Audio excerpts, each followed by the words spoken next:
In this episode... Game over.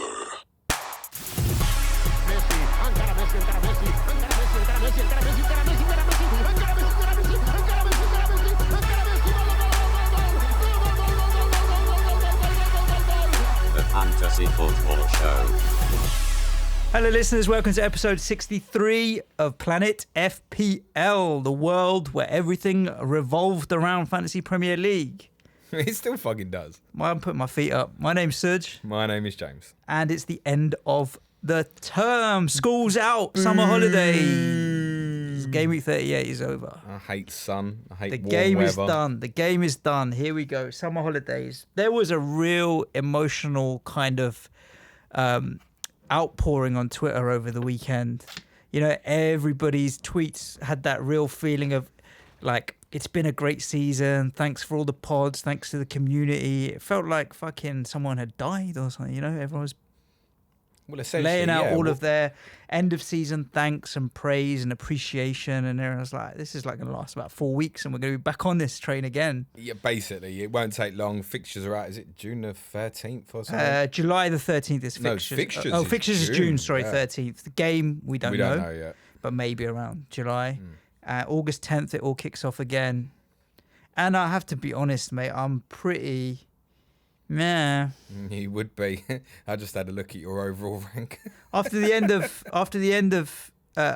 of season, you'd think even West Ham winning 4-1 away didn't lighten my mood at all, really. No. I just felt that it just whimpered. It just whimpered away this last game week, and I've drifted into this off season. Not very happy with my whole FPL year, to be honest with you. Like genuinely. Are you coming back next season? Of course I am. Are you going to perk the fuck up before Saturday? Of course I am. But that's why I think it's really good that we've got an episode going out now to wrap up the season before the live show on Saturday. So all my kind of melancholy and sadness is going to get drained out in this show. And then we'll be back on it on Saturday. I went to the editor's tap this afternoon with Manchild, the producer, just to make sure, you know, we got audio on point, cameras on point, beer on point, and venues looking ready to rock and roll. FA Cup's ready to rock and roll. Saturday's going to be wicked. But let's not get too hyped up on the enjoyment of Saturday. Let me just wallow in my self-pity. I felt positivity coming out of you for half a second there, mate. No, for Saturday, sure. But, I mean, just looking at the results yesterday, the games and everything, I whimpered out with a 38, which was well below the game week average of 51. It's about your game week average all season, isn't it? No, my game week has probably been there or thereabouts on 50 points. I don't know what my total score is now. But a rank drop of 150,000 in the last game week to 720,000 is there's no dressing it up, man. It's disappointing, really disappointing. Do you know anyone other than Manchild that finished below you? That's a good question. If I did, they'd probably be keeping quiet. They wouldn't be foolish enough to have a podcast being listened to by thousands of people week in, week out. I know a few people that did finish below me, obviously. I'm in a few mini leagues. One of my cash mini leagues, I was 9th out of about 45, which ain't bad, but it probably goes to show how bad everyone else is in that league. 720k is not anything to write home about or be happy about. I had some very straight. Being so serious. I had some very. I made my moves on Sunday morning. I brought Salah in. I thought Salah's the one I'm going to go for. Last hurrah and all that. So I got rid of Heung-min Son and brought in Salah, and it was Mane that scored both goals. And I got rid of Firmino and I just brought in Shane Long because he was the most affordable at that price, really, to be honest. But going in with Lloris, who ended up, I don't know what happened there with you lot. Laporte, at least he got a goal but lost that clean sheet. Robertson's clean sheet, which was something. Valerie was my other defender. Thank you very much for that. And then my only attacking returns, I didn't have any other attacking returns. It was rubbish, literally rubbish. Sorry, so mate. whimpered out with 38 and a drop in the last game week, where I thought I could break the top 500k and that would give me a little bit of confidence. What was your rank last year? Do you remember? Yeah, 230, something like that. And there's only 30 points difference between the two seasons. Is that right? and about 500k less. Yeah, I was 2,120 and I was 2,150 last year. 30 points, 500,000 point difference this year. I finished 30 points short of my best overall, which was like 21k. Yeah. And I'm, 140,000 further back. Yeah. It just shows. I think a lot of it's to do, a lot of people saying, has it kind of peaked out in terms of this new sort of, sort of high end of 50s was like a decent average before. I think my average is about 58 point something for the season. Sure. But like looking at weeks before and going sort of even start the season going, if I beat 60, I'm quite happy most game weeks. I start reassessing that to high 60s, I think. That's very aggressive. Like if you start at the start of the seasons when our friend Jay Eggersdorf started pushing out more content, and he always used to preach by the number 50. 50 ain't nothing now. 50's way too low. I think a lot of it as well is because captains. So off the back of Salah's previous season where people were just captaining him every week, and he's obviously getting 303 odd points. If you captained him every week, you were on 606, right? I mean, that's fucking mental. What was your overall score, mate? As in my final rank? Yeah. No, the final total point score. Oh, I'd need to double check it. Okay. I can have a look. It won't take me long. Yeah. But yeah, I had a really good final game. My final total points was 2,236. 2236. For a final rank of 164,873. So there was 121 points between us in the end, which is 3.1 points per game week. So when you break it down per game week, these are small. It's like one return a week. So yeah, it's really interesting. It's an assist. It's an assist a week. But when you say that, an assist a week adds up to 121 points. These are the fine margins where it hasn't quite fallen for me. Captain picks was really interesting. Did you see my tweet yesterday about my captain picks and how rubbish I'd been with captain picks? I glanced at it, yeah, but I just assumed you were being depressed, mate. Yeah, I mean, I am. So, yeah, there's no two ways about it. But it's very interesting because the first half of the season, not quite half of the season, but if you're looking at the first 16 game weeks of the season, I'm just going to pull the numbers out for you right now.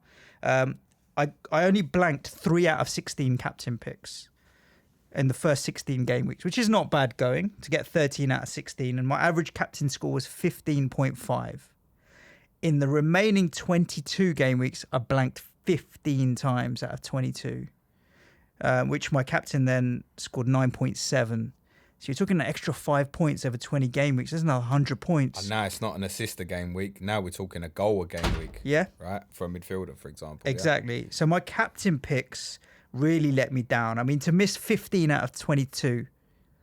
And I was counting single figures is you missed a captain, double figures, so 10 was There were people getting benchmark. up to nearly halfway of the season who'd hit captain Every returns week. every week. Yeah. Because there was, certainly in the first 8 weeks or so, there was that nice Aguero-Salah rotation, wasn't there? Yeah. And then I think it ramped on. People got on, say, on a bits on a Aubameyang and stuff like that.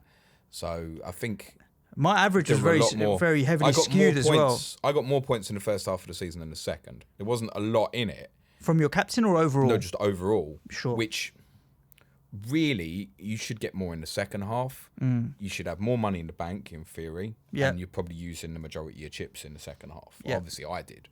So in theory, you should be getting more points in the second half of the season. I'm in the process of dissecting my season. That's going to touch wood, get into a blog article that I'm going to write. I'm looking at lots of different areas. There was a period from game week 5 to game week 15. I dropped from 360k to 900,000. I was checking my points versus the game week average. I was bang on it. So I was hitting 50 points week in, week out. And you'll remember earlier in the season, we were talking about it. I was 2 or 3 points either side of the game week average consistently for about 10, 12 weeks. And I dropped 600,000 places. I then had a game week rank of 32k when I did really well. And I'd only scored, like that week, I only scored 70, 80 points is when everyone did bombed out. And I climbed back up to 300, then dropped down to 1.07 million. And then rose back up again. So I've really yo-yoed a couple of times this season. I'm trying to figure out who, what, where, why, when. I didn't really have yo-yos as such. I had sustained periods of good and sustained periods of bad. So I kind of peaked out sort of around about after the Christmas wild card where I dropped Storming from that was. yeah, That was for from you. like 200 odd K to 20K in about 4 or 5 game weeks. And then it slowly, I hovered around there for about 5-6 game weeks, and then I had about 7 out of 8 red arrows, I think. Built it back up to, I think 164K is respectable. It's not what I would have targeted at the start of the season, but No, of course not. it's Especially when respectable. we're it's immersed respectable in. sitting next to you anyway. Of course, anyone who sits next to me comes across as respectable. And 'Cause I'm just so so full of ill repute. you had a good final week as well, mate. Yeah, man. 78. No, or 88 minus 8. Yeah. I took a fucking blinding -8 hit. I literally sat down outside White Hart Lane about half hour before kickoff and went, all right, let's look at this. And I was pretty sure I wanted to get Mora and Aubameyang in. I got Mora in for Son, which comfortably then allowed. I had a bit of money spare anyway, as you knew. Yeah. And I went to get Aubameyang in for Firmino, which not a lot of people were mentioning. I just did it purely off the theory that he could still win the Golden Boot. Okay, that's why I got Salah. And I think there was a lot of worrying about, they'd played Thursday, who would play, whether it be Aubameyang, Lacazette, both, neither. And I just took the theory that, like, well, he's got a shot here, isn't he? And actually, he should have got a hat-trick. He should have. And won it outright. But then making that moves, I'd sitting there looking at it going, -4, I don't really want to take another hit. I had enough money to go from Yoshida, who'd been ruled out sick, to Alexander-Arnold, mate. Yeah. So fucking Hail Mary Nailed it. basically on the obviously Mora blanked, but Aubameyang and Alexander-Arnold. More than made up for that. Yeah, absolutely, massively. So really good finish for me. I jumped kind of nearly 50K on the final game. It's nice to finish on a positive. Yeah, look at me. I'm finishing on a negative. I may as well, I don't know, maybe stick my head in a bucket of sand. But look, another season starts and we ride this train again. I have had fun this season. I tell you what, I have had fun this season, and I'm developing as a player, 100%. Have you enjoyed it more than the last season? Because last season was kind of your first real FPL season. Let's be First honest. full season for sure. Did I enjoy this season more? Last season, basically, I fell quite far behind you, and then the second half of the season is getting closer and closer and closer, and then it ended up being like 20, 30 points. I quite enjoyed that second half of the season last year, more than this year. This year, quite often I was making very logical tactical moves, and they weren't paying off, and so I don't think I did. It was just very frustrating this season. I'm really thinking about it this time around, what I'm going to do next year. So I've got a few ideas in my head. One is that other than obviously what we do with our content, I'm going cold turkey on any FPL content until December, Christmas. Why? I want to make my own decisions without too much influence and too much You are stats easily and led. data. So. That can be, because I don't make that much time to do the research myself. So if someone tells me something, I'll just do it. Innit? So I'm thinking of that as one of the things. I'm thinking about how I can make less transfers next season. I want to keep, if I buy premiums, I want to hold them for the whole season. If I buy budget, I want to hold them. And then it's that middle ground where I might make some more moves and changes. I'm just looking at a consistency rather than chopping and changing a lot more. And I really want to work on how am I going to nail my captain each week in, week out. Make sure that sticks. By picking the player who gets the most points. Well, if it was that easy. So yeah, I mean, we've had some fun. But in the meantime, there were 10 games of football yesterday, which we can have a chat about. And now that my melancholy and misery's out, we can just have a bit of fun with it. We've got a few other bits and pieces to discuss.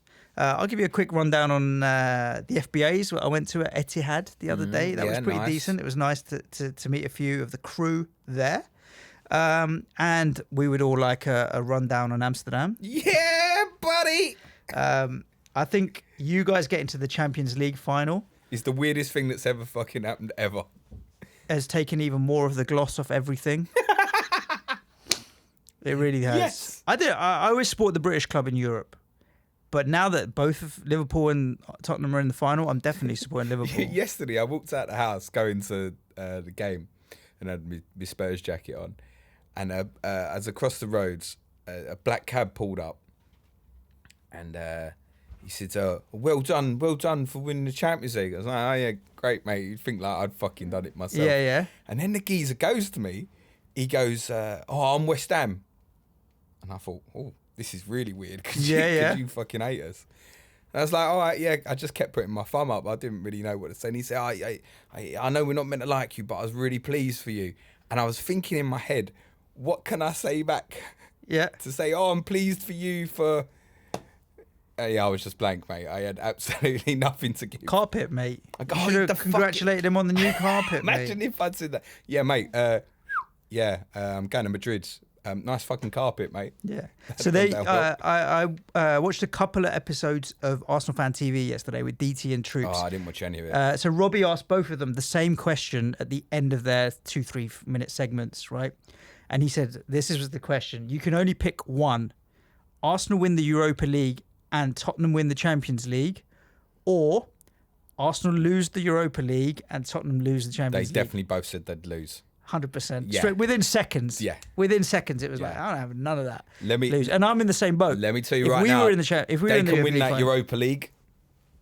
Yeah, it's easy for you. I don't care, mate. But it's now that it's really potentially there to be had. People are like, nah, actually, I don't want you guys to win it. But and I was talking to a couple of other my friends, and we're like, where should we watch the Champions League final? I was like, wherever I go, I'm going to be surrounded by Liverpool or Tottenham, and I'd rather be neither. So I think I Yeah. might just watch it at home. I just don't think I'm going to enjoy being out. Like Europa and watching League it. fun, I ain't going out. I'm No, I'm talking about locking the door and bolting cha- it, mate. The Champions League final be interesting. So you going to Madrid? Yes. Got flights yet? No. Oh, There's a plan. okay, fair play. You're driving. No, we've applied for these Thomas Cook flights. It's not ideal, but Spurs doing it. It's through Spurs. Yeah. Thomas Cook are running it. It's flying on a day and it's basically fly back out straight after the game. my cousin's booked And his that, flights. if we get it, which I think we will, Yeah. it's still 560 quid return just for the flights. Um, I've heard stories of people have already done like 2-3 grand and they're going to like Portugal and shit like that. my cousin booked his flight to fly out on the morning of, and fly out 5 a.m. the day after. I don't know what he paid. It was 500-600 quid, something like that. We work with a company in my other business, Infinity Sports Travel, who are doing sports packages and all the rest of it. You're talking like 3-4 grand packages and all the rest of it. Booked someone in on the day, out the day after, 1,300 quid. But which is, look, I understand money's one thing. You know what's taking the piss is the allocation, especially for that Europa Oh, League. it's unbelievable. I don't care who's in it. That's taking the piss. That in Baku, so they've given 6,000 for they each. give Arsenal and Chelsea 6,000 each, and they've said, the city can't cope with having more incoming flights and more people from outside the country. So why put it there then? For fuck's my sake. god! I mean, it's funny that it's happened to them too. The capacity of that place is 60,000, It's as 68,000. big as the Champions League final. How can you do that? It's fucking astonishing. It makes me so angry. Why is the final in Azerbaijan? The same reason Russia got a World Cup, the same reason Qatar got a World Cup. Money, money, money. There you go, unfortunately. Indeed. So, That's a rant over. If that was me, I'd be annoyed. And I'd be one of the lucky ones getting a ticket. exactly. But, I mean, that's a joke. Yeah, man. So, should we run down some of the games? We'll do it. Yeah, let's do that before we spend the whole pod talking about Amsterdam. I think. Exactly. I don't think we need to bother going down in order of like chronological time or whatever, because Why not? they're all at the same flipping time, son. Oh, well, Let's you talk can about do. the title race. So Liverpool did what they needed to do. City did what they needed to do. Greatest title race ever. Nah. I mean, in terms of standard of quality, yeah, absolutely. Yeah, And quality it'll of probably football and never get- consistency. I mean, never what was get it? 14 topped. wins on the But bounce. in terms of was it the most exciting? No. you No, still there's- think there's what? been more United exciting. versus Newcastle. Nah, you think of that 96. Blackburn. Arsenal and United in 99 and 2003. Even City and United in 2012.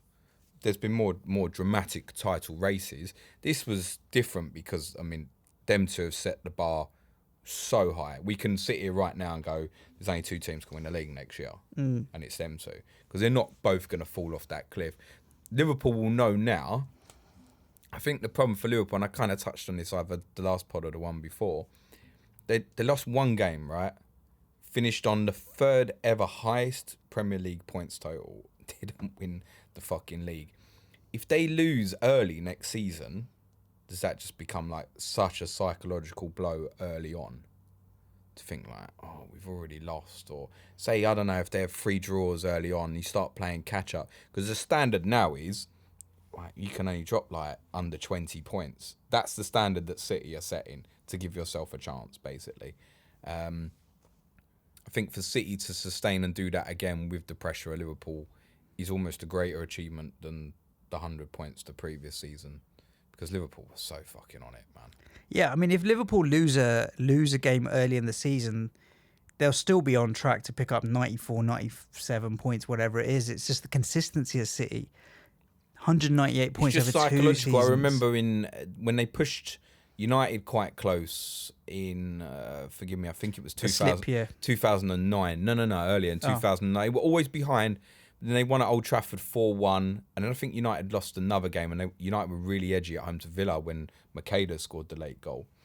Liverpool only lost twice that season. But they finished quite a way off. And I remember early the next season, they lost at White Hart Lane, first game of the season. And I think they lost at home to Villa maybe in the second or the third game. And it was like, shit. Everyone expected them to push on that year. Because they'd already had that many defeats that early in the season, psychologically, it was like, well, can't win it now. And they ended up finishing 7th. Now, that's clearly not going to happen to this Liverpool.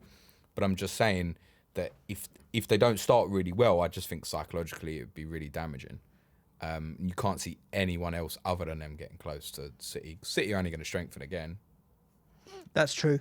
Sadio Mane again came up with a good. Our friend Dan Chancer, FPL Chancer, right? His surname's not Chancer, but Dan FPL Dan Chancer. Connor. Yeah. There you go. Put out something about Mane being a really interesting option next year because Salah's going to get moved to a forward potentially. We don't know. But I replied, I owned Mane for 40% of the season, but only 25% of his points. That's a classic example of where I really missed out with him. I only got 60 points from this guy out of his 240 odd that he scored. Not less than that, sorry, whatever it was. But I owned him for a good 15 game weeks, which really did hurt me. Next season, he's a buy and hold. If you're going to buy that guy, just hold him for the whole He ain't season. going to be that price again, now, is he? Well, how much is he going to go up to? 11.5? Raheem came in at 11.5 this year. He's just finished joint top goal scorer, mate. I think, 11.5. 11.5 Can't is see it fine. being less than that. I'd have him at 11.5. You wouldn't? Mine's. I think Mane will stay as a midfielder. My instinct is, as I've said previously, I think Salah will be a forward, and I think you'll get a slight decrease. I think you'll probably be priced in at sort of Kane at 12.5. It's interesting. I was listening to Tom and Nick on who got the assist last week, and they was talking kind of a little bit like what we spoke about, but obviously they did it in a lot more depth in terms of like we all expect the defensive pricing to go up next season. And they were talking about the balance of things like we're saying. I think Kane might be 12 next year, for example. But I don't see why. He's missed so much of injury. I think he'll be the same price again. It's hard to think Aguero started at 11 and he's, 11.8 now. It's hard to think that he's not going to be at least 12 in spite of age. Jamie Vardy, he at top, I think he was the only player outside the top 6 to get more than 100 points second half of the season. He's going to be on for a rise as well, even though he's aging. So I think, like I said last week, it will be finding those who suffered a bit, like, again, repeat, people like Ali or Ericsson might have better seasons next year. I don't know, like Mkhitaryan's, Ozils, or people like Loftus-Cheek step up, Pulisic coming in at Chelsea. But I only foresee all the players we want are all going to have fucking rises. That's all I foresee right now. I think Salah will be 12.5 forward is my instinct. I think Mane will stay as a midfielder. And those defensive boys are all in for a rise, man. Even like Alisson and Edison, I suppose, will be 6 million. I honestly think Robertson will be 8 million. When you look at the value and what Alexander-Arnold's done the last few weeks, 6 assists in his last 3 games. Yeah. He's now broken Robertson's record that he broke for most assists in a season. Astonishing level. He's now from thinking, he might go in at sort of 6.5, 7. He wouldn't be surprised now if he's like 7.5. What do you do if him and Van Dijk 7.5 next year and Robertson's 8 and Alisson's 6? What do you do? you buy 2 and shut up about it? I think so. I think everybody right now would steam into Alexander-Arnold to start next season, irrespective of price, on what he's done recently. I next season cannot see past 3 City and 3 Liverpool for the whole season. Well, I've finished with a back 4 this weekend of Walker and Laporte, Robertson and Alexander-Arnold. Yeah. Oh, I had a good game week. Yeah. I mean, really, in hindsight, I fucking wish I'd done that all season. I started with Robertson and Van Dijk. I wish I'd just left it all season. Any thoughts on City? They conceded and everyone thought, oh, and then they just scored the other end. I want to do a bit on the live show on Saturday in terms of where I think Watford can hurt them, because I think it will be quite interesting to do something like that. What, by kicking them in the goonies? No, I, you know, to be honest, if City turn up at 100%, you're nearly fucked nearly every time. But there are ways, I think, like Leicester highlighted, that you can trouble them. Yeah. I mean, don't forget, their best player, in my opinion, De Bruyne, has missed nearly the whole season. Yeah. Fernandinho's hardly played the last few weeks, and we know the trouble that they had in the sort of winter period without him, and they've managed it better this time. Company's surely calling it a day.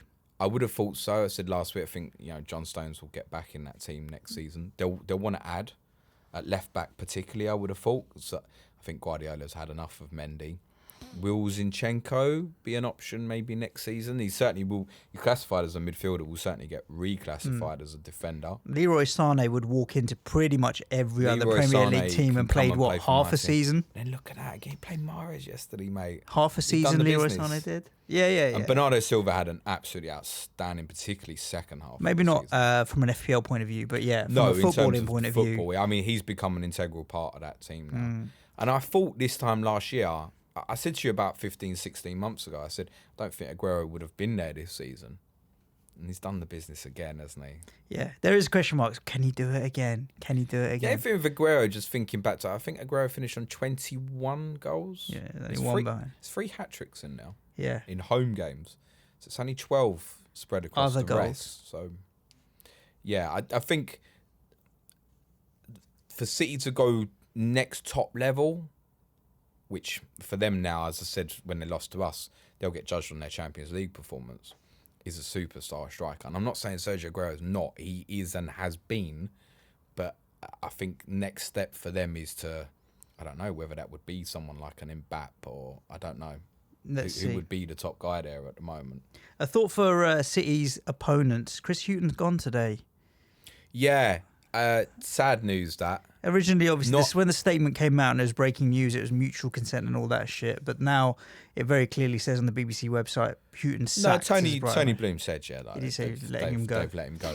I think I'm in a WhatsApp group with a few football lads who did then turn around and say, you know what, sod them, let them get relegated, because they didn't like the way that he was treated. It gives you that kind of negative feeling towards the club. But they did struggle to stay up this year. It's a really difficult one because obviously without what he walked in the door there and they were kind of like bottom 8 in the championship, going nowhere. Got them in the playoffs. Following year, got them up. I think as runners up. Then obviously they did quite well in the first season last year, playing some good football the back end of last season. Remember when they beat Arsenal at home, United at home. The last, was it 3 wins in the last 23 or something I saw today. Bad. And I think we'd said last week or the week before that if they didn't really fix up the fact of the investment they've had and spend it wisely, then they'll be in massive trouble next year. I saw a stat today that in the last 3 years, which includes a year in the Championship, I believe, they've got the 6th highest net spend in England, Brighton. Really? Yeah. Well, they haven't got They've spent a strikers lot of that crap. can score, right? Glenn Murray's the only one that's been consistent, but Andone and all this lot, they haven't really kicked on. That's where their trouble's really been. Like, emotionally, Duncan Duffy and so on are pretty decent at the back. Yeah. But it's goal scoring is their problem. And quite a laboured team. Yeah. Like slow. as I said, it's only when sort of like March plays or if Knockout has a good day, it looked like they've got some energy in the team.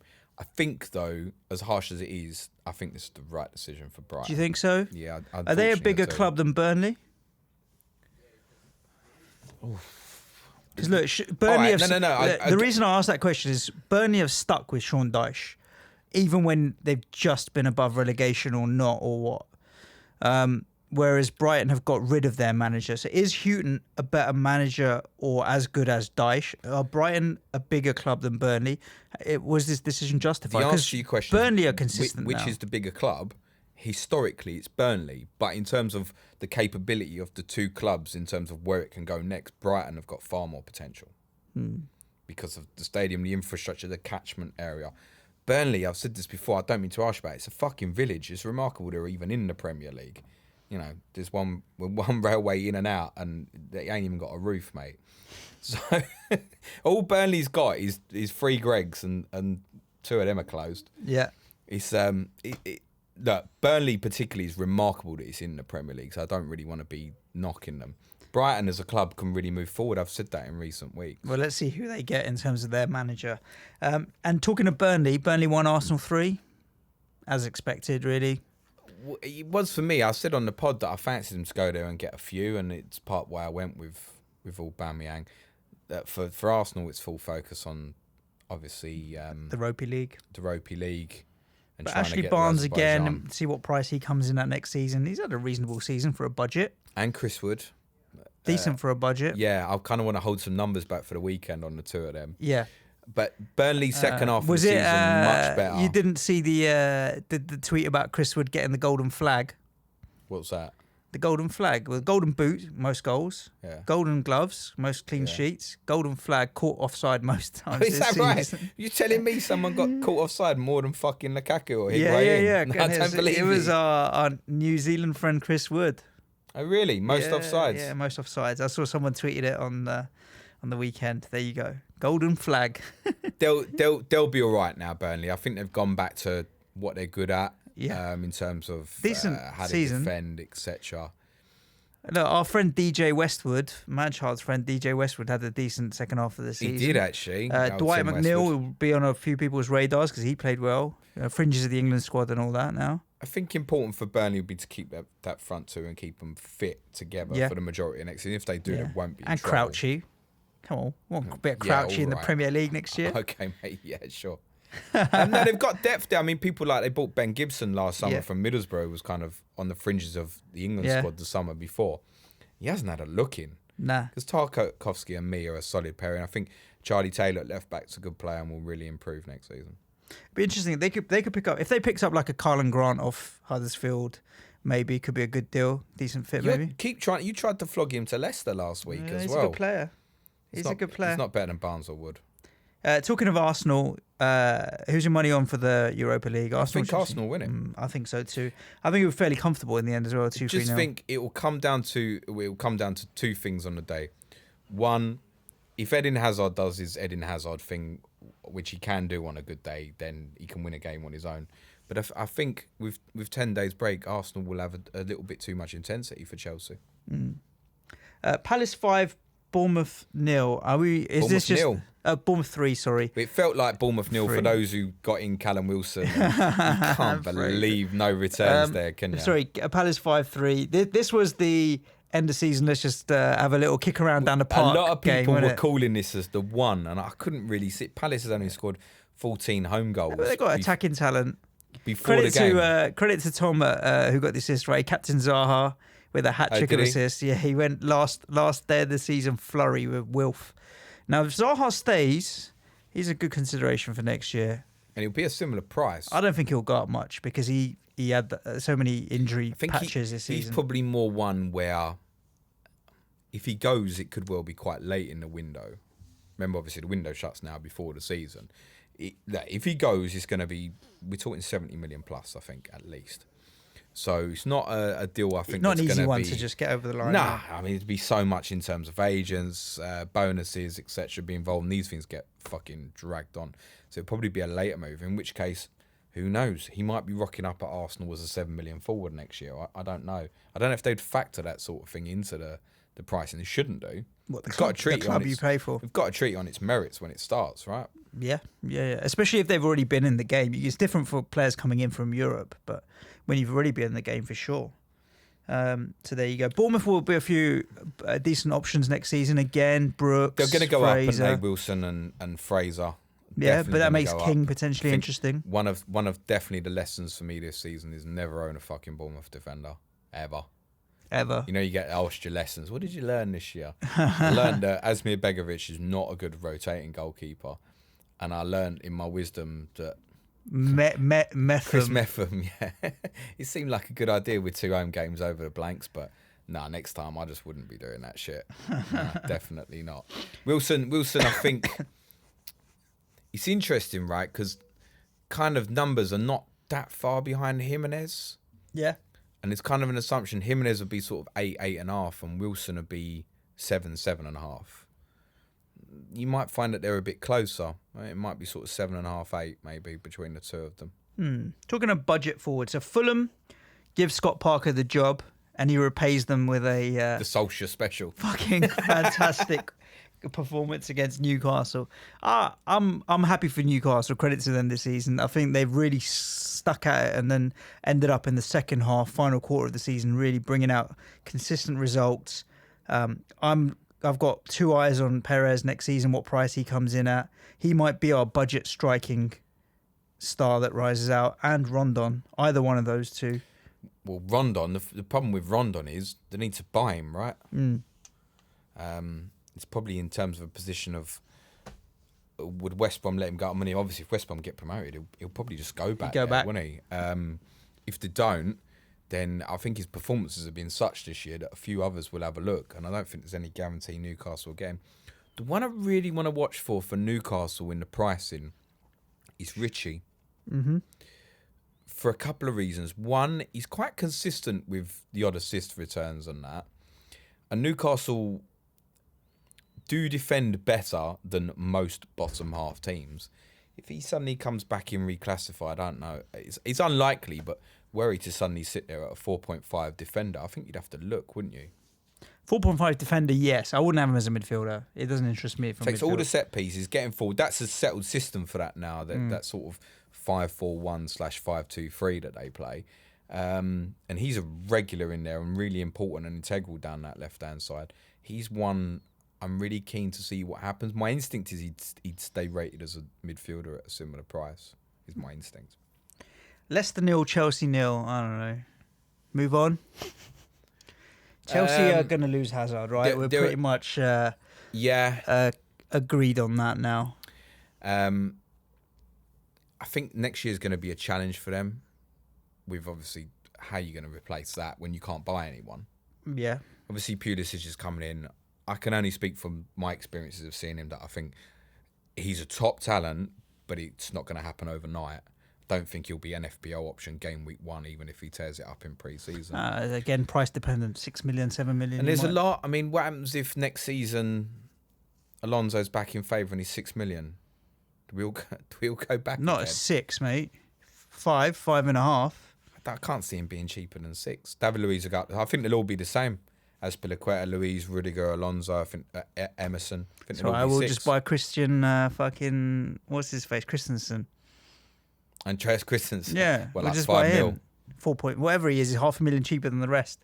Yeah, because he only gets you 59 minutes. So Sarri likes Luiz, doesn't he? So and Rudiger. Rudiger's decent. Loftus-Cheek's the one I think who could really break out and be really good at that. No, West Ham are going to buy him. I've been telling them. I keep don't tweeting. Buy fucking good footballers, mate. I keep tweeting David Sullivan's son. You can't afford him. Stop it. 30 million. I don't have to buy him, do I? Sullivan does, and he's been player. selling pornos plenty. Mind you, he's quite injury prone.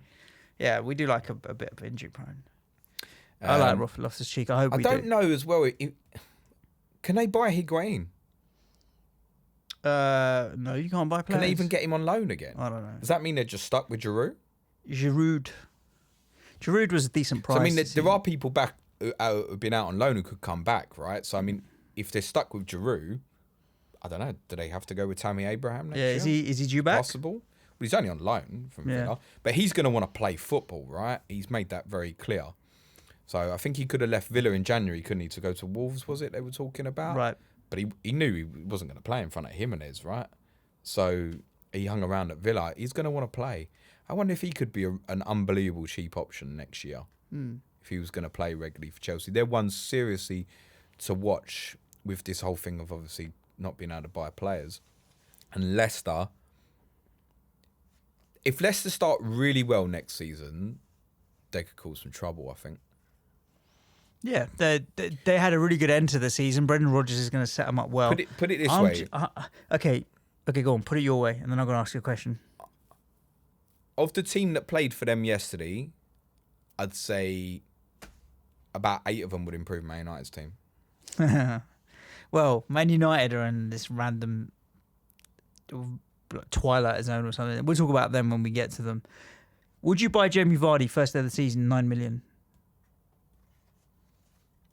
I don't know the answer. I mean, you haven't got the full picture. He's the first one. He was 9 million this season. Yeah, was he yeah. up from 8.5 the year before? Yeah, something like that, yeah. I think there's every expectation to be 9.5.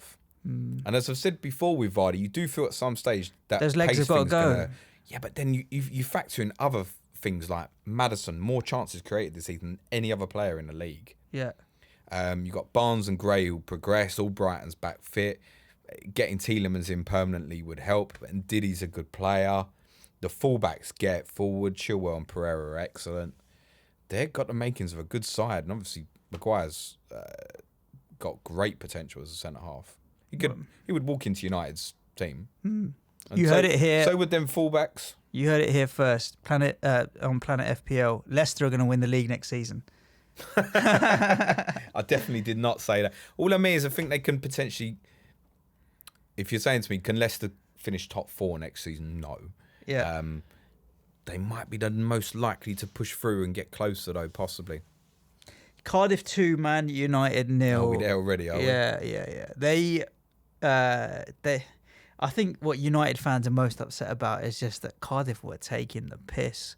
Your city's blue. You're getting sacked in the morning. Pretty much every other chant. We said it on this show, and we're not the only people that said it. Looking at United's last 2 fixtures, how can you look away from them?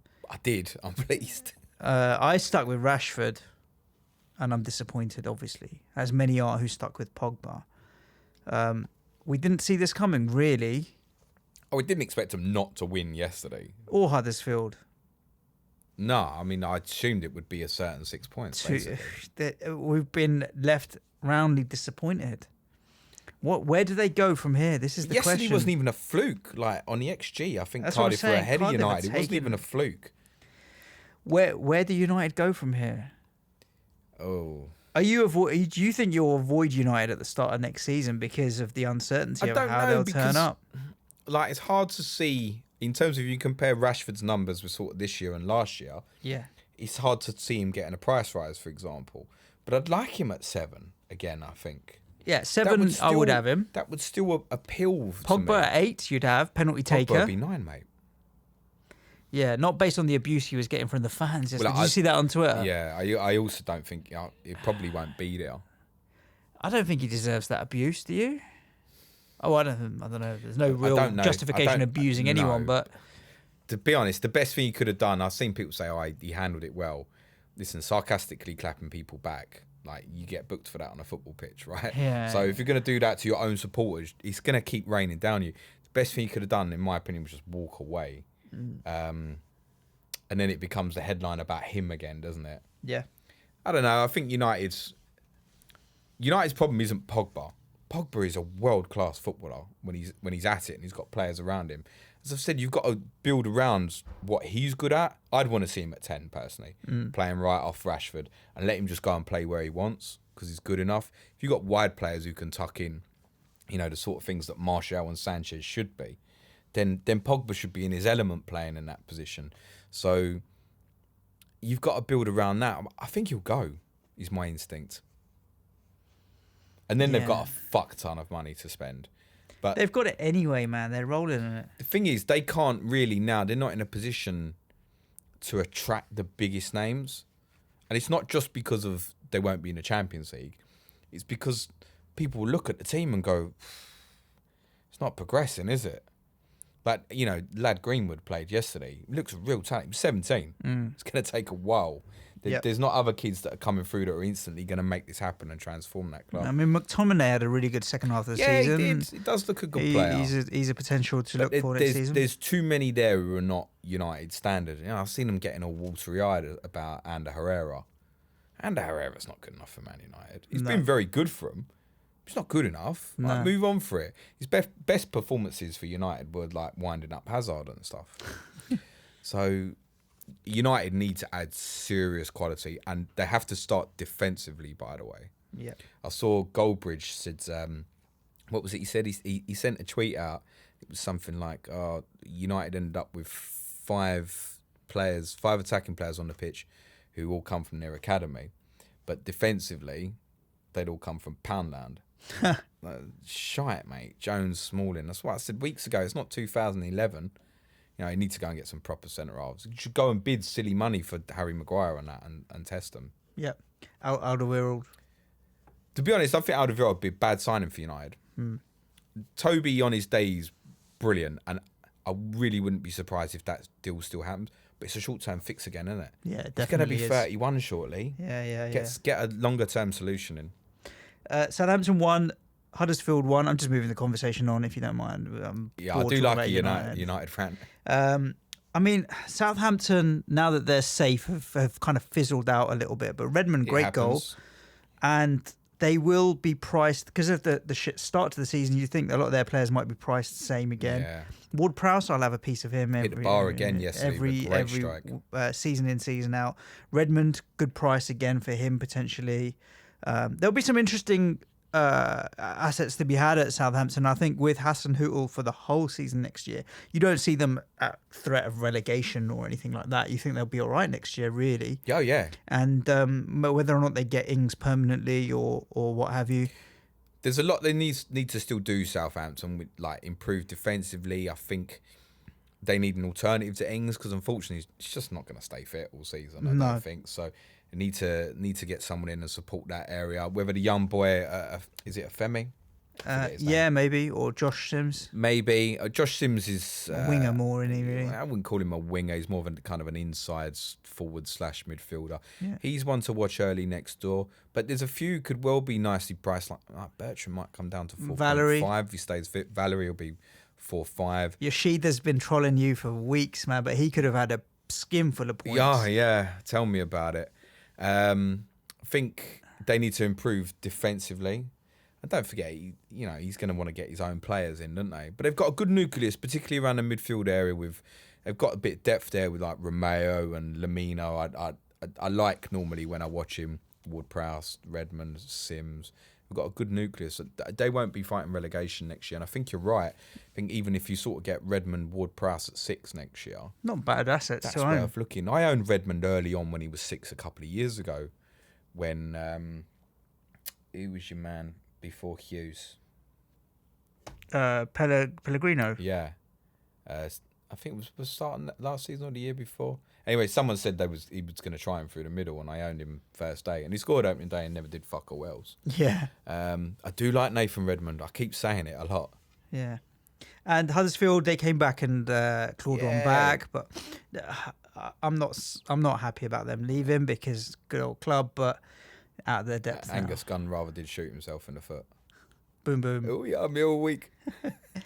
Tell me what happened at White Hart Lane. Did you see actually nicely? They gave every away fan the fluorescent strip they was wearing. Okay, nice. Every away fan they gave one Huddersfield. Yeah, probably because they're sitting in the stockroom and they're never going to sell a fluorescent fucking shirt like that. No, it's a nice gesture though, isn't it? Yeah. Trust me, I don't get fuck all like that. How much is your Champions League ticket? I'm looking at. Yeah, you know that seat I want. It's about £350. Ouch. There we go. Talking to Spurs. Yeah, tell me 2-2. That was like a pre-season friendly yesterday, man. It was Desmond. 2-2. End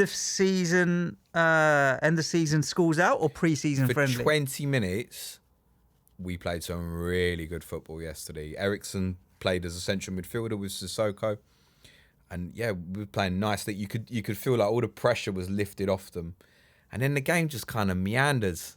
Dele Alli went off at half time. I don't know if there was an injury or what happened. Saving him, maybe. Maybe. And then the game kind of changed when Everton fans started singing "We're all having a party" when Tottenham win the cup. Yeah. And then they scored straight afterwards. So they thought, oh, we'll sing that again. And they scored again straight afterwards. So they just kept singing it. And then we scored. Everton played well for 10, 15 minutes in the second half. We played well for the first 20 minutes. Other than that, it had a real kind of pre-season friendly or end. Did you see anything from Everton that will make you want to consider their assets next season? Because they've been on a great run. I mean, Walcott popping up, scoring against you lot will always make him happy. Do you want to Tossen and Walcott. Do you want to hear a mad stat? Because the FPL canal has been DMing me today. A mad stat, blow your mind. Tell me. Seamus Coleman's got more points in the second half of this season than Lucas Dean. Interesting. But obviously, yeah, Coleman's just a reliable, steady Eddie in FPL for a while. It's just injury, right? At the start of the season. Well, he didn't play yesterday either. No. I think that's mad. Well, everyone's so focused on Dean. Dean's Coleman could be helping 5 himself million. getting sent off, you know. Yeah, there are bits like that. Yeah. But no, I think that is mad because Coleman's been very under the radar. Very under the radar. I agree. I was when the FPL canal sent me some data earlier. That was the first thing I said straight away. That blew my mind. I couldn't. How old believe is that. Seamus Coleman? Any idea? 31, 2 maybe. Yeah, it put me off. His age would put me off next season. There is that. but- Yeah, I mean, he's not going to get forwed in the same overlapping way that he has done and Everton down the won't keep years. as many clean sheets as they did in a Why row at not? home. They're not going to get better. I think. I mean, it didn't help them yesterday that Zuma played out of position at right back, and Mina played with Keane. I think Keane and Zuma's a good partnership. Hopefully for Zuma, he'll actually go and make the move permanent. Well, But Chelsea he's can't. had so many loans. Yeah, Or mind you, Chelsea might need him next year. exactly. That's what I'm saying. I know, Chelsea yeah, can't sell their Chelsea players. got so many players out on loan, haven't they? So they're ones, aren't they? I mean, what would he be priced in? If he could break into that team and put pressure on Rudiger next year, maybe. Yeah. Could be an option. Let's wrap up the games. Watford 1, West Ham 4. Like I said in the intro to the show, like it was nice to win. Nice to see Nobe score. Nice to see Anatovic score. I feel for Holebas. It's a bit hot. It's been rescinded. Oh, has it? I heard, yeah. Oh, lovely. Okay. Because if a red's a red's a red, but then to miss the cup final after the season they've had. I don't know. I you thought that was all finished with all that. If you get sent off in the league, you miss the cup and all that. I don't know, to be honest. I don't know, but I'm happy at the end of the season with a couple of wins and all the rest of it. I'm happy with enough with the season, but we really need to kick on next year. What's kick on? 7th. 7th. So kick on to you is being the best outside the top 6. Yeah. Listen, For next season. If you finish 7th next year, that's brilliant. Yeah, but I want to see what I want to see is consistency and ruthlessness. Where obviously, look, here's an interesting stat. We only lost over the season 3 games more than you did. We lost 16 games. You lost 13 games. I thought that gap would be a lot bigger. It's just that you won 23 games and we obviously won only 15 games. It's that converting the draws to wins. It's that little bit of ruthlessness. I want to see the same level of commitment and performance week in, week out. And when we should beat the teams we're supposed to beat. You guys did really well because in the first half of the season, you kept plugging away and getting the wins. Even when you weren't playing at your best, you were getting the wins. That's where you found yourself come Christmas time thinking, we're still in a title race here. Because you won ugly. And we never do that. And I just don't want to see us roll over. I want to see consistency and beat the teams we're supposed to beat. Well, sometimes you do win ugly when you're playing a top 6 side. Yeah. And that's every year. We get points off the top 6. So a bit of that tied in with a bit more ruthlessness I'd like to see next season. Let's see.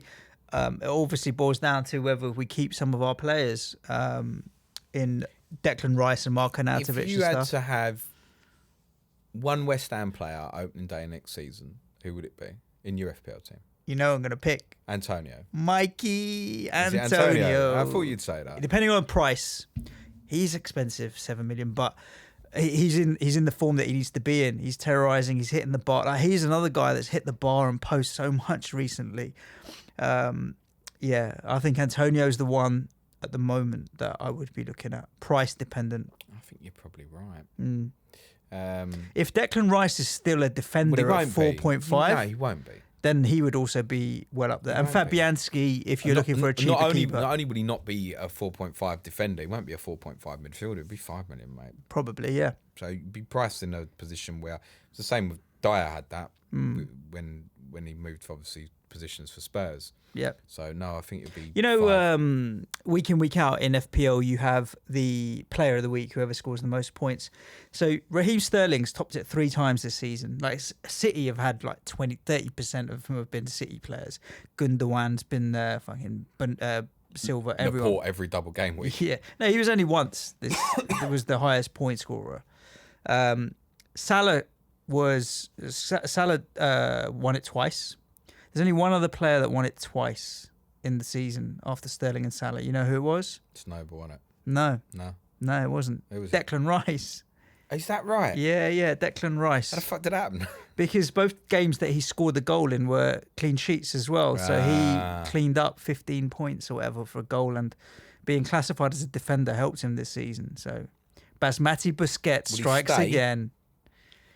I mean, it's very real. Our future successors rely on keeping him for another season for sure, man. He's a class act, good player. So, but I've said that if City need a replacement for Fernandinho, then he's the one that I think they should be looking to buy.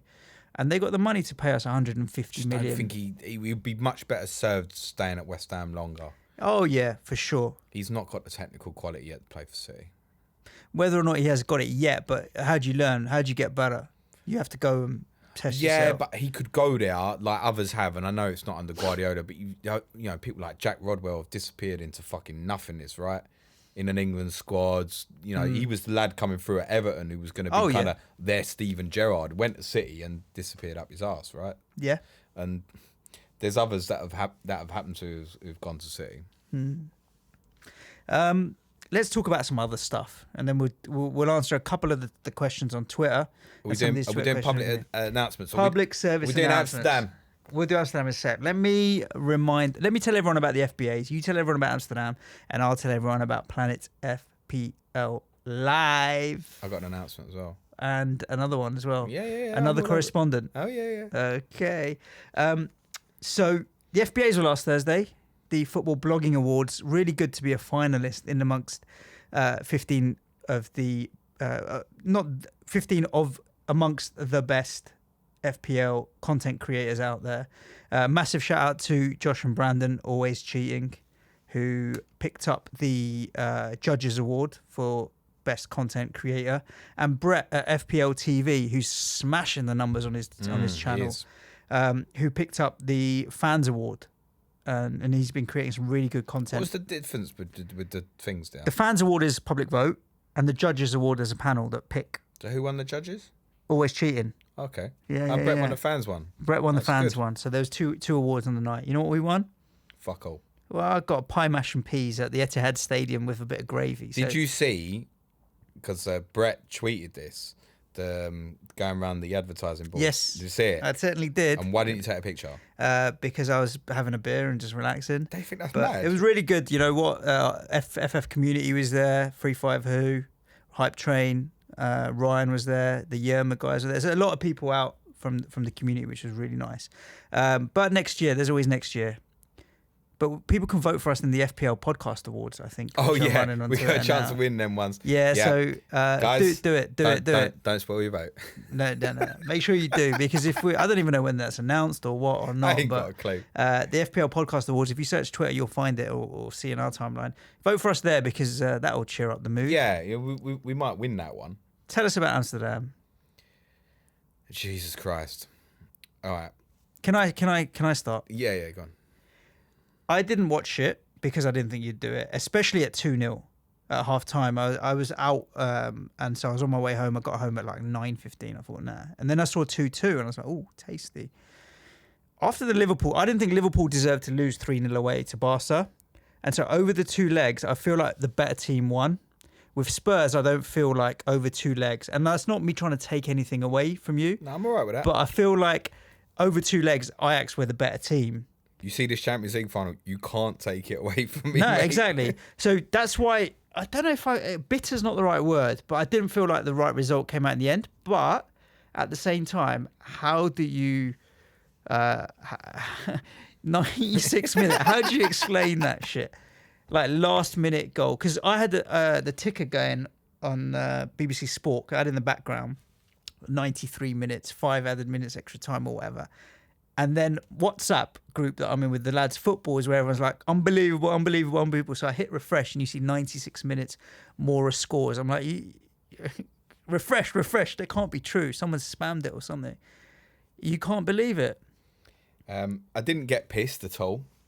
This is honest to God truth. I had 1 pint about 3.5 hours before kickoff, and I had one in the afternoon the day after the game. Nerves? No, it's my dad's fucking fault, the prick. Why? Because he decided to lose everything. Oh.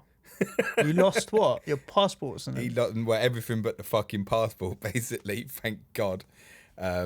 So yeah, that was a fucking mess. Oh, Those no. coming to the live show and give him some fucking grief because he's probably going to be there. What did he lose? Your bags? He lost his credit card and everything, didn't he? So it become a drama. Oh, what a nightmare. Yeah, and you know, he's not like me and you. He's in his fucking mid-60s and he was stressing like a dick. So I had to get switched on quick. Okay. Before I knew it, it's like 4 o'clock.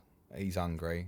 This is not much of a party, right? Yeah. To be honest, was not fucking enjoying myself at all. Found it or it's gone? Went to I fucking got on the phone to the bank and cancelled it, didn't Right, I? fair play. He'd still be trying to cancel it now if it was him on his own. Oh, dear. Went to an Argentinian, Yeah.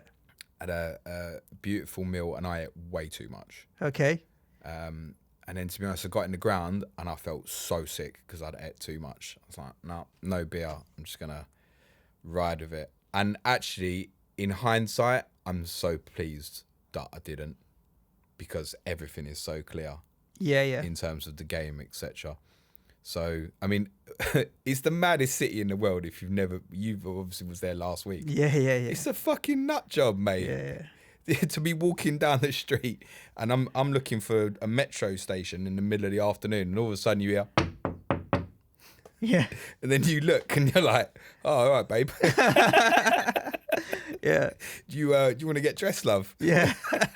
It's a weird old fucking place. yeah. All you can smell, as my dad would say, is marijuana. Mary Jane. Sweet Mary Jane. All you can smell everywhere. And in the ground, it was mental as well. So we got in the ground so early, Yeah. and all we could hear was fireworks going off outside the other end of the ground. They were proper up for it.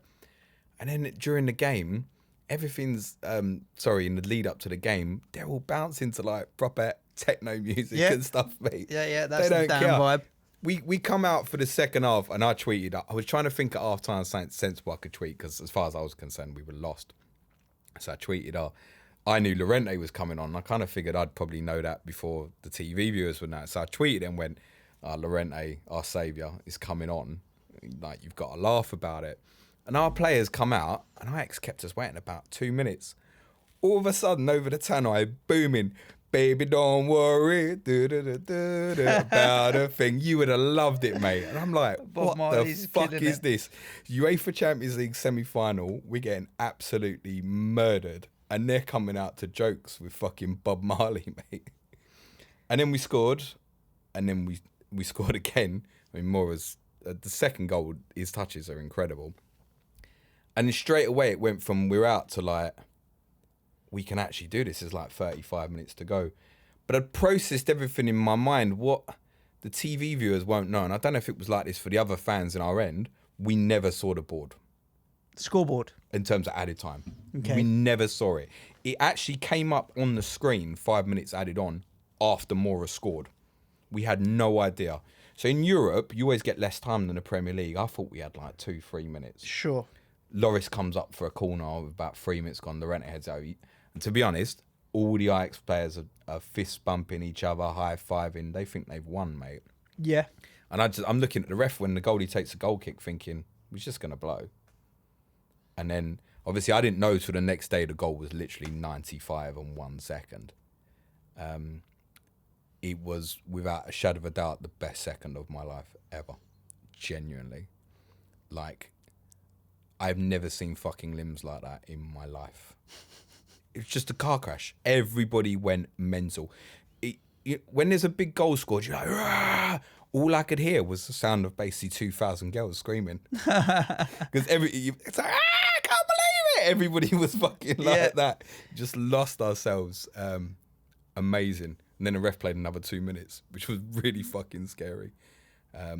We was in the ground till long gone midnight. The players will come back out, etc. I filmed a video on Twitter. Yeah. I still can't. It's been 5 days. It's not real. Can't comprehend it that happened. I still can't believe it. And I can't believe we're in the final. I can't believe it. Because there's no way are we good enough. I've seen better Tottenham teams in the last 5-10 years. Yeah, than this. I mean, plenty We of played teams well. have made it to the We final. haven't and played not- well all season in the final. There's echoes of the Liverpool 2005, oddly enough. And ironically. I think we're a better side than that team was, but they had like Gerrard and stuff and like a superhero, didn't they? And ours might return for the final, maybe. I don't know. Obviously, Liverpool are favourites Massively. but it really is that single game shootout. I wanted to play Barcelona because I really felt we could do them.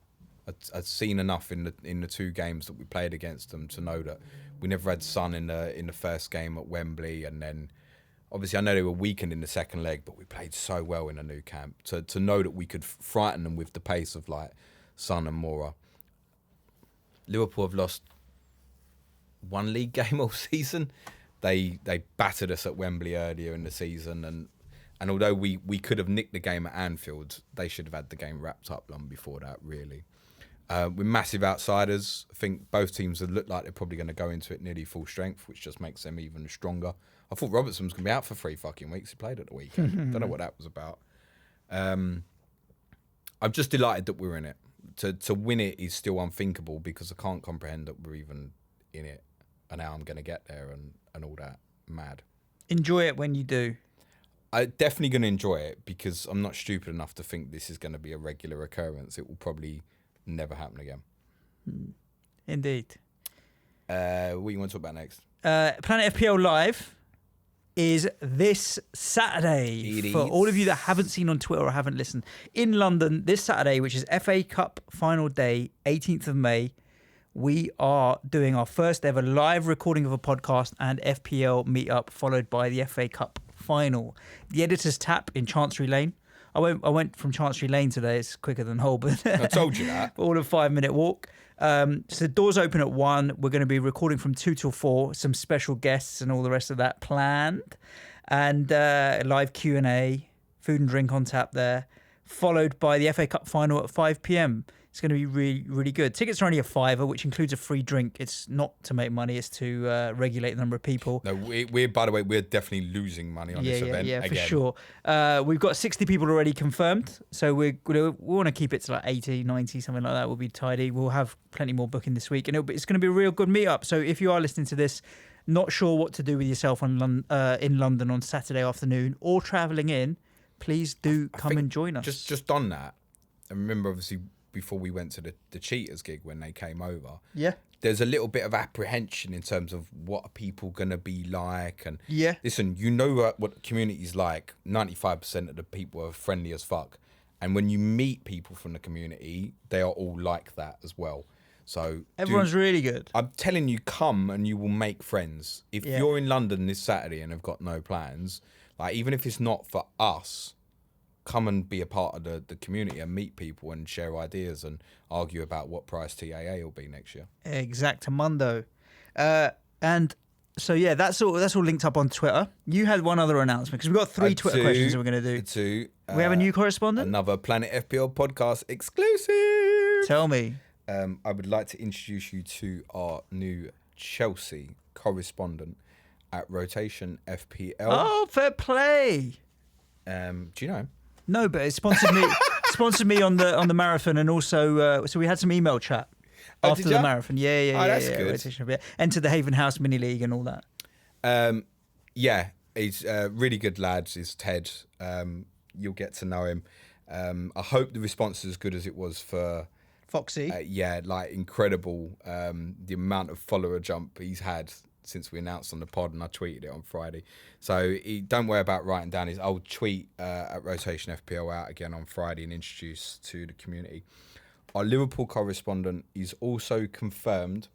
I'm not going to announce it now. I'm going to announce it because he's coming to the live show. Oh, on lovely jubbly. Saturday. Exciting. One other public service announcement: the Haven House Charity Mini League. Oh, cool, sure. Dan was doing so well. I know, he fucked it. FPL Chancer was doing so well. He was online to win, and in the end got pipped in the final game week. He scored 42. Sean Murphy's Law, scored 78, and ended up taking the Haven House Mini League by 1 point. I'm pleased, though, that it's Sean that won it if it wasn't going to be Dan. Sean's one of our earliest listeners as well. Yeah, so I'm for sure. delighted for him. 347 points to 346. I'll be sorting all of that out. That's mad. Yeah, so thank you to everybody that supported that league. We'll Who have a won, think who won about- the week? I haven't checked and figured that out yet. But it's going to be Ted Moore probably because he scored 87 points and that's way higher than anyone else that I've seen. So more than likely Ted Moore, 87 points. Tally, 88. 88. Who got 88? You fucking mum. Are you telling me I won the week? No, because now I found a 90 and Oh, that's bollocks. Guy FPL Planner. You know Guy? Guy Planner? Oh, it's Geordie. Yeah. So he's up to 90. No. So maybe he's Is the... he Geordie? FPL I'm planner? not sure. Oh. But yeah, he got 90, so he just pipped you. And I'd have taken your 8 off anyway, your -8, so have that. So yeah, thank you to everybody that supported Haven House Yes, in the he's a marathon. Newcastle fan. Which is all done and Check. dusted. You sure that's the highest? I have. Right, we're going to wrap this podcast up very do some sweetly. Twitter And the cues. reason we're only going to do 3 Twitter questions, James, Why's that? is because most of these Twitter questions revolve around what did you learn, what's your key takeaways, what are you going to change in your strategy next season. I don't fucking know. And yeah, a couple of things. One, we haven't had time to kind of really reflect. I'm still wallowing in self-pity. Secondly, I don't want to reveal anything other than we are working through the summer, so we will be releasing Well, I content. was just going to say, yeah, I can announce that. If you want. Nah, we'll leave that. We'll leave Nah? that up our sleeve. But all you need to know is we're going to be working this summer, and some of the content that we will produce No, will reflect on I next want to season. announce it now. Nah, wait. I've told some people I'm going to announce it today. Oh, let them wait. Yeah? Yeah, I think let them wait. Should we let them wait, Manchild, the producer? No, I think we should tell them. We'll tell him in the live show. All right. It's well, only then- 5 days, 6 days, whatever it is. I better turn up on the right day to the live show. Yeah. But things like who's automatically in your team next season, what are your key takeaways, best transfers, worst transfers. We're going to cover a bit of that fun bants in the live show. So I don't really want to cover that today. So there's 3 questions that I think we can do Got him. to wrap up. Dan at Dan Martin 99. Have you been to IKEA yet? What? I have no idea. That's just the question that my man Dan put on Twitter 12 hours ago. Have you been to IKEA I have yet? been to IKEA before, yeah. I have as well. Yeah. I don't know why he's asking about IKEA. No, I'm just talking about Swedish signings or something. I don't know. I have no idea. Do we need to get a new cupboard or something? Or... Something maybe. we so don't need random. we don't need a trophy cabinet, that's for sure. No, neither do I. Jamie Dodd at JD Suka. With no World Cup or European Championships, what the hell are we going to do all summer? Can we announce it or not? Nah. But I did see that West Ham are in the Asia Premier Championship trophy with Man City, I think Wolves and one other team. Well, So you ain't if you want to fucking go winning that, are to ya? China and watch some games, we can potentially definitely do that.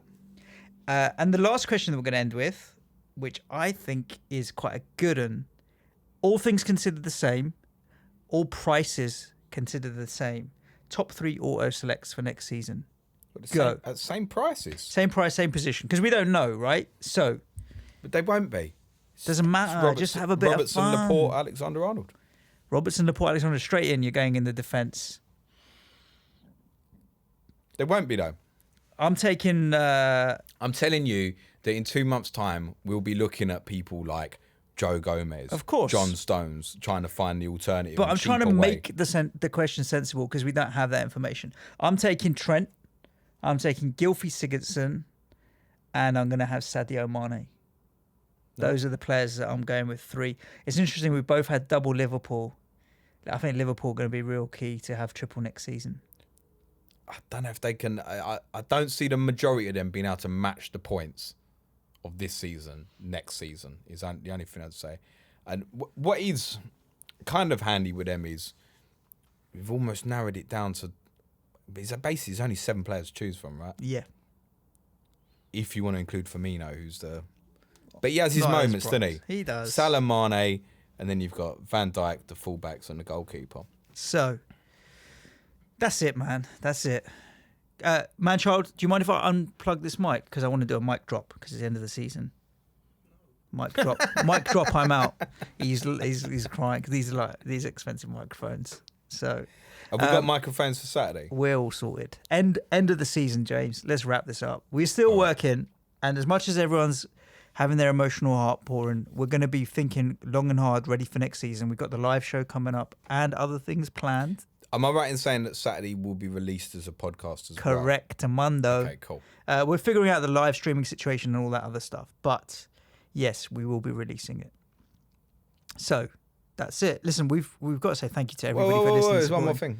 Where's my 50 quid? Yes, Saturday will be there. Saturday, 50 quid. I'm going to put it in a frame and then you can't actually smash the frame to get that pinky out. I think I will, mate. We did bet 50 quid. Do you want to bet the same again next year? No, I offered to. I'll double it, treble it, whatever you want. No, let's keep it at 50. Saturday, we'll do a presentation. Start paying me properly, boy. I've got to dole out a load of cash. I've got a few prizes to give away on Saturday and all the rest of it. So, thank you for listening, everybody. Thank you for supporting us through the season. I don't really feel like ending it as we're done now and we're back because we're carrying on. The problem with this is, and this is always the same game with Faye, it's so anticlimactic. Yeah. A little bit. Thanks for listening, and yeah, guess what? We're still fucking recording all summer anyway. Yeah, exactly. So stay tuned. Find us on Twitter and all the rest of it. Do share, do vote in the podcast awards and whatever else. But if you are taking a bit of time out from Twitter and FPL, enjoy it. Spend time with your family. Do what you do. But again, yeah, thank you for all the support. This weekend, whilst people were being emotional, there was a lot of thanks to all the guys that create content and stuff, and actually it is quite touching. Nice. So looking forward to it. If you can make it to the live show, do. If not. Stay tuned on the airwaves. We'll be here still rolling. Other than that, ciao for now. Cue music, man, child. No fucking luck for anyone.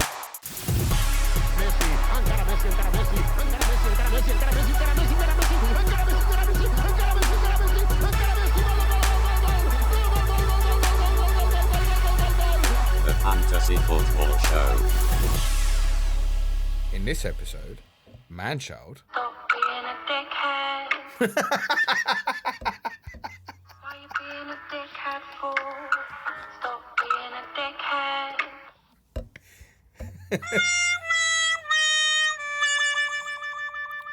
We could do Baby Don't Worry About a Thing. I don't know what that is. Baby don't worry. Oh, we could have done this as well. About a thing. I have to stop recording. You stopped recording.